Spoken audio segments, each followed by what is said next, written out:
नमस्कार, मी राहुल कुलकर्णी, ज्योतिषाचार्य.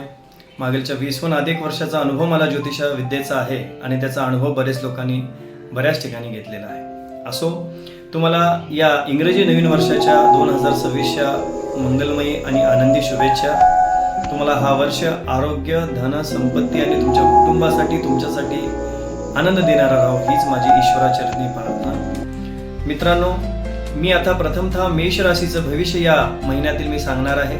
जानेवारी 2026 हा महिना मेष राशीसाठी कसा जाईल हे मी आता तुम्हाला सांगणार आहे. मेष राशींच्या लोकांचं कर्तृत्वावर खूप विश्वास असतं, कर्मठ स्वभावाचे असतात, अनेक घेतलेले निर्णय लवकर पूर्ण करण्याची त्यांची इच्छा असते, लवकर प्रसन्न होणारे तसेच लवकर संताप घेणारे असतात. यांना राशी कर्तृत्वान आहे, निश्चयी आहे, निष्ठावान आहे, अनेक प्रकारचे कष्ट घेण्याची तयारी मेष राशीच्या लोकांमध्ये आहे. तरी त्यांना हा नवीन वर्ष म्हणजे नवीन वर्षातला पहिला महिना 2026 हा कसा जाणार आहे मी तुम्हाला या ठिकाणी सांगतो. मेष राशीच्या सध्या ज्या स्थिती आहेत, मेष राशीमध्ये राहू आणि केतू या दोघांचा प्रादुर्भाव विशेष करून पंचम आणि एकादश भावामध्ये येत आहे. राहू ज्या राशीमध्ये आहे ती कुंभ राशी आणि केतू महाराज ज्या राशीमध्ये आहेत ती सिंह राशी. दोघांचे जे स्वामी आहेत सूर्य आणि शनिदेव. हा महिना कामाच्या ठिकाणी भरभराटीचा जाईल, कामाच्या ठिकाणी अनेक मान सन्मान मिळतील, बरेच मोठे मोठे कामे होण्याची शक्यता आहे, बरेच विदेश यात्रा जाण्याचा योग आहे, अनेक प्रमोशन त्यांना या कामाच्या ठिकाणी होतील, त्यांचे जे इच्छित साध्य करायचे आहे कामाच्या ठिकाणी त्यांना मिळेल.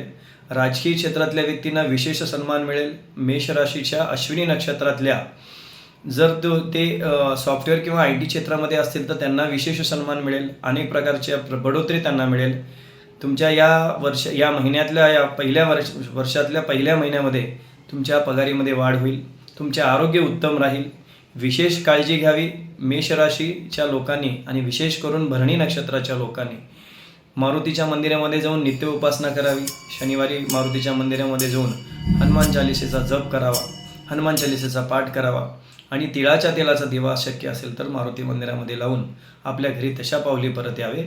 नित्य शनिवारी एकभुक्त उपवास केला असता उत्तम फळ मिळेल. तरी मेष राशींना हा महिना उत्तम फलदायी आहे. फक्त आरोग्याची काळजी घ्यावी. आपल्या भविष्य सांगतो. वृषभ राशीचे स्वामी आहेत शुक्र भगवान आणि शुक्र भगवान राशी प्रधान असणारी राशी, अतिशय कलाप्रिय, रसिक, अनेक प्रकारे अनेक गोष्टींचं ज्ञान घेणारी, पृथक्करण ते ज्ञान करून प्रदर्शित करणारी ही राशी आहे.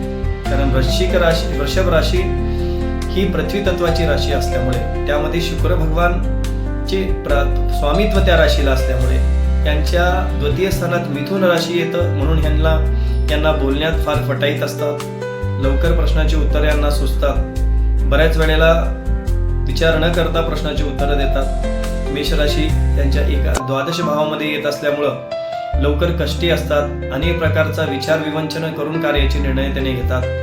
या जानेवारी 2026 या महिन्यामध्ये ही राशीचं स्वरूप कसं असणार आहे मी तुम्हाला सांगतो. या राशींना सध्या विशेष म्हणजे तीनही ग्रह म्हणजे सूर्य भगवान राजाचे राजा असणारे आणि त्यांच्यासोबत जो सेनापती आहे मंगळ, तो या ग्रहांचा सेनापती आहे. आणि तसेच विष्णू आणि भगवान शुक्राचे लक्ष्मीचे प्रतिनिधी असलेले भगवान शुक्र या चारही ग्रहांची युती यांच्या राशीमध्ये नवम भावामध्ये होत असल्यामुळं दूरयात्रेच्या योग होतील. अनेक प्रकारे इच्छा असताना आणि इच्छा नसताना दोन्हीही यांना यात्रा कराव्या लागतील. भावंडांमध्ये अतिशय प्रिय आणि स्नेह होईल. बरेच वेळेला जुन्या भावंडांना, दूरच्या भावंडांना भेटण्याचा योग त्यांना येऊ शकतो. दूरच्या यात्रा यांच्या होऊ शकतात, देवस्थानाच्या यात्रा यांच्या होतील. आरोग्याच्या दृष्टीनं हा महिना त्यांच्यासाठी उत्तम आहे. नोकरीच्या कामाच्या दृष्टीनं पण हा महिना जानेवारी 2026 हा महिना त्यांच्यासाठी उत्तम असणार आहे. संततीच्या दृष्टीनं पण त्यांचा हा महिना उत्तम असणार आहे.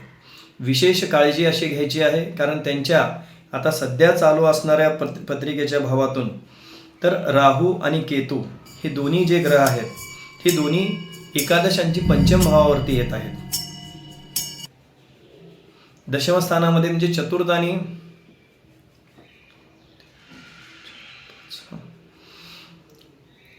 केंद्रस्थानात त्यांची युती होत आहे. म्हणजे राहू शनी महाराजाच्या राशीत कुंभ राशीमध्ये आहेत आणि केतू सिंह राशीमध्ये आहे.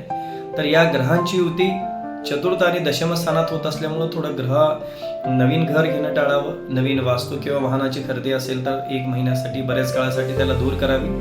आणि घरामध्ये नित्यनियमित अनेक प्रकारचे देवाचे पाठ करावे, देवी उपासना करावी, श्री सुक्ताचा पाठ करावा, दुर्गाष्टमीचे व्रत करावे किंवा दुर्गाष्टमी दिवशी श्री सुक्तानं देवीला पंचामृताचा अभिषेक करावा. हा तुमचा महिना अनेक प्रकारचे धन, समृद्धी आणि आनंद देणारा आहे.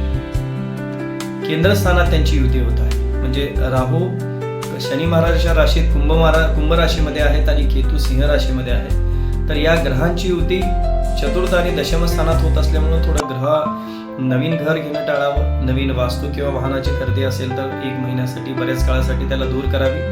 आणि घरामध्ये नित्यनियमित अनेक प्रकारचे देवाचे पाठ करावे, देवी उपासना करावी, श्री सुक्ताचा पाठ करावा, दुर्गाष्टमीचे व्रत करावे किंवा दुर्गाष्टमी दिवशी श्री सुक्तानं देवीला पंचामृताचा अभिषेक करावा. हा तुमचा महिना अनेक प्रकारचे धन, समृद्धी आणि आनंद देणारा राहील.